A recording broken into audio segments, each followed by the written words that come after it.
Добрый день, дорогие друзья, уважаемые подписчики. С вами я, Мороз Алексей, компания Круфмонтаж. Помните, в одном из своих видео я делал обзор своего гаража, в котором я хочу обустроить мини-мастерскую, чтобы в гараже было тепло и уютно круглогодично. В том видео я задавал вопросы в аудитории, чем лучше утеплить гараж. Кровля металлическая, будет конденсировать зимой, если гараж отапливать. Я долго изучал вопрос этот и пришел к выводу, что самый оптимальный вариант — это утеплить ППУ. То есть ППУ — это пенополиуретан. И я приглашал к сотрудничеству людей, которые занимаются утеплением ППУ. На наше предложение посотрудничать откликнулся специалист по утеплению ППУ Михаил Кучеренков. Приветствую, Михаил. Приветствую, Алексей. У Михаила Кучеренкова, как оказалось, есть собственный канал на YouTube. Он профессионально занимается утеплением ППУ. Михаил, я прошу рассказать мне, в том числе и нашим зрителям, о технологии утепления ППУ. Самая задача убрать вот эти все щели. Здесь нужно понимать, что в первую очередь вы не покупаете слой утеплителя, вы покупаете коэффициент теплопроводности. В вашем случае конструктив не позволит утеплить ни ватой, потому что есть щели, зазоры, да, и сам металлический конструктив. Да.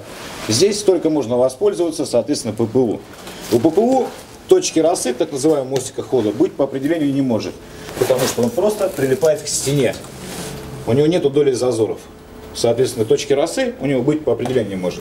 Если бы вы здесь сделали пенополистирол, чего делать нельзя, здесь бы были бы зазоры, Да. тепло бы уходило через стыки, там выходил мороз, Мостик холода. и мостик холода, все тепло. И пенополистиролом это делать нельзя. В том же случае, то, что касается конструктива кровли, да, в принципе, везде металлоконструкция, это и есть проводник мостика холода. В любом случае, чтобы отсечь его, здесь нужно создать монолитный бесшовный слой, ну, прилегать, да, образно.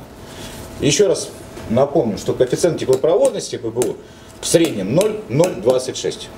То, что позволяет нам, да, работать и по снипам, и, соответственно, уменьшить слой утеплителя, да, и создать также плотность. Ну, например, вот видите, он качается, да, в данный момент все это. Когда мы все это сделаем, это все укрепится.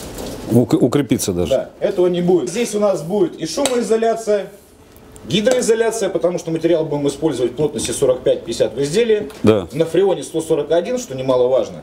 Никакой водной основы не используем.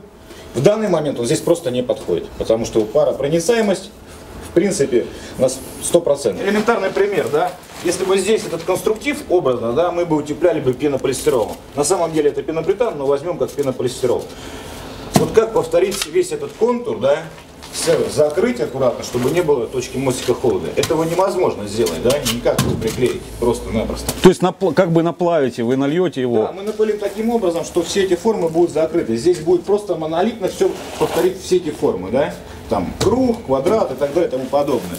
Соответственно, все эти щели, стыки, он все забьет. А ведь действительно, утеплителем бы повторять или пеностиролом, это нереально, все эти складки, да? Просто этого невозможно сделать из такого конструктива, да? Михаил, какие виды полиуретана бывают и какой вы у меня будете использовать? Есть два вида пенополитана на самом деле, скажем, даже три. Это заливной пенополитан, легкий пенополитан на водной основе и фреоновый материал жесткий.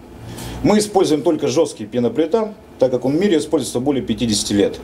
Легкий пенополитан используется 20 лет. И сделали его в Штатах для удешевления процесса. Соответственно, он на водной основе. На данный момент в России начали, к сожалению, применять, это мое личное мнение, не только мое, легкий ППУ. И напылять его и на металл, на любой конструктив. Этого делать ни в коем случае нельзя, так как он просто паропроницаемый на 100%. Да? Угу. Это жесткий ППУ. Мы его применяем плотность только 45-50 в изделии. Да? Вот такой жесткий. Соответственно, на нем есть состы гидроизоляции. Это вот такой он будет, да, когда застынет? Будет, да. Соответственно, его не продавить даже четко. Нет, на самом деле легкий ППУ, да, это плотность. И легкий. Это плотность 50 в изделии. Если мы просто сейчас, любой заказчик, любой клиент, ну, если так можно позволить выражение, захочет узнать плотность материала, чтобы его не обманули подрядчики, так называемые, которых полно, он может просто вырезать образно так. Здесь 10 сантиметров, 10 на 10 и взвесить его на весах. И там должно быть столько-то, 500 грамм. Соответственно, в изделии у нас 550 плотность. Да, вот, да. Чтобы понимали, потому что сейчас 30-ю плотность выдают за 40-ю и водную основу. А у меня все-таки какая плотность будет? У вас будет 50 в изделии. По стоимости он конкурентен? Рекламе пенополитан не нуждается. Пенополитан имеет два свойства. Отрицательная – это цена, потому что он боится ультрафиолета. Но при этом все полимеры боятся ультрафиолета, но пенопритан теряет свойства. Ну и это не о том, что если мы его оставим на ультрафиолете, он через год умрет. Такого быть не может, да? Это доля миллиметра, уменьшается просто. Шелушится, значит. Да. Но чем больше плотность, тем лучше. По крайней мере, таких объектов сделано полно, они 40 лет стоят в России, теплоизоляционные свойства никак не поменялись. Цена вопроса, она чуть велика, да. Если мы будем сравнивать правильный пирог Минваты 200, да, и ну, там пенополистирола, цена будет, ну, может быть, чуть-чуть дороже. Но здесь сама производительность работ увеличена. Мы это все сделаем за 2-3 часа. Во-первых, вам не нужно будет ставить какие-то маяки, там, привозить все, увозить, крепить, там, и так далее, подобное. Это намного проще, быстрее, скажем так. И качественнее. Вот смотрите, видите, такие щели с соседом у меня. Утеплителем я замахался это закрывать щели. А пена, как вы планируете, вот это, она задует это все? Или что можно сделать? Так как пенопритан напыляемый, напыляется при давлении, он проникает внутрь полости и доходит до основания, выпирает и начинает увеличиться в размерах. Каждый миллиметр геля в 30 раз. Все это основание он заполнит, туда ничего не надо, ни кладку делать, ни тряпки затыкать образно. Все это прольется, у вас не будет вообще никаких даже долей зазоров. Пенопритан отсекет точку росы, мы запиним все это, и здесь у вас сырости конденсата не будет просто по определению. Михаил, расскажи нашим зрителям вообще об установке, о принципе работы, как вот происходит напыление. Прежде чем мы покажем это в действии, подготовительные работы, я думаю, будет всех интересовать. Подготовительная работа. Изначально нужно приобрести качественный пенополиуретан. Мы используем, я не пиарю материал, мы используем плотность только от 40. Закрытый ячеечный материал. Вот, с коэффициентом теплопроводности 0,026. Красные бочки, они в принципе все привозные. Эта бочка должна подходить под полиольную систему. Мы пользуемся нашим материалом российским, который 40 лет уже применения. Это полиольная система. Она отвечает за горючесть, за плотность материала, за теплоизоляционные свойства. Красная бочка – это отвердитель. Она действует с полиольной системой. А, их еще надо смешивать? Да, Граковская Е10 установка. Да. Мы на ней ее используем в таких объектах, как гараж, мансарда, потому что она очень проста. Компактная, Компактная, да. Твердитель и полиольный, они смешиваются. Да, Вы смешиваете? Да, они проходят по шлангам и смешиваются уже в пистолете. Через камеру поступает давление при 140 баррелей, там 100 баррелей. И при воздухе выпуливается из камеры. Идет уже распыл. И реакция. вот при соединении они дают вот эту реакцию пены вот этой вот, да? Дает реакцию пены именно на выходе. У нас здесь отвердитель и полиольная система, которая отвечает за плотность. Сюда наливается один компонент, ответитель, сюда полиольный. Здесь нагревается материал и потом поступает в шланги до пистолета. А компрессор в данный момент у нас присутствует просто на подачу воздуха на пистолет. Давление. На камеру, ну да, на распылитель и на очистку камеры.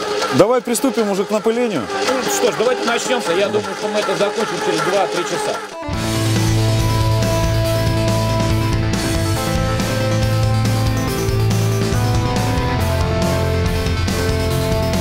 Азоцианат и полиол.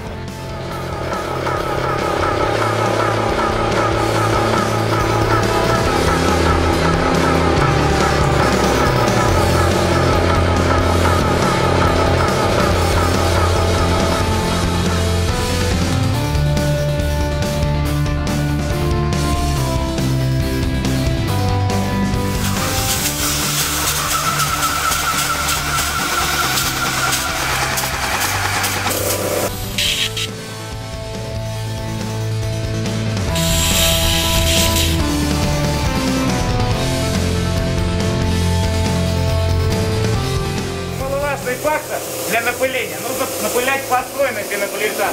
Вот здесь, видите, да, я клал, напылял первый абляционный слой. Это для адгезии. Это очень важно для качественного утепления ПТУ. Потом у нас идет второй слой. Вот здесь я уже напылил второй слой. Видите? Он становится твердый, уплотняется материал, а здесь первый. И теперь мы будем набирать слой утеплителя 5-6 сантиметров послойно.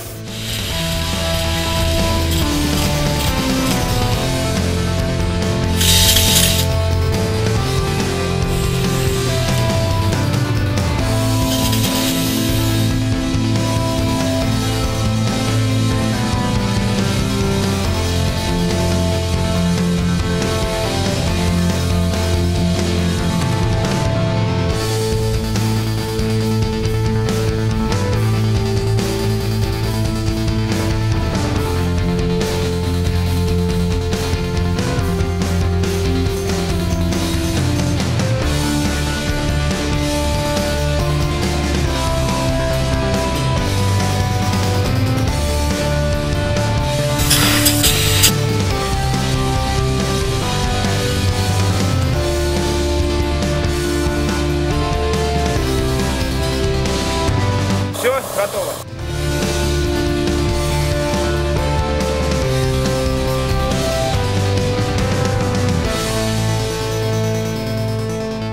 Еще, Михаил, здорово, мне понравилось. Цельная конструкция. И самое главное, для меня новость. Я думал отделывать стены, но тоже такая фишка, если стены это оставить, как шуба такая легкая. Это прикольно.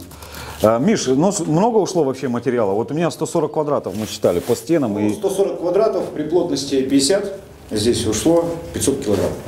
То есть у меня полтонны, вот оно расположено по весу, да? Хотя материал самый легкий считается, да? Ну, да, один из легких, да. Зимой в мороз, если минус 20, я не замерзну здесь? Здесь, если вы даже поставите обычный калорифер, да, масляный, будет за постоянно тепло. Эта масса будет включаться и выключаться, вы будете приходить, здесь будет тепло. И жарко не будет, соответственно, жарко не будет летом, потому что металл имеет свойство быстро нагреваться, охлаждаться, ППУ еще держит тепло. Я очень доволен. Самое главное, быстро.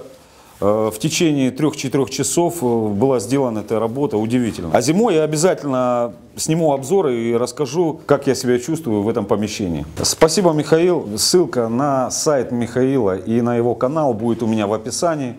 Кому понравилась его работа, переходите, обращайтесь. Я рекомендую. Я открыл для себя новую страницу в кровельном деле утепления ППУ. На этом все. С вами был Мороз Алексей, компания Кровмонтаж. Пока.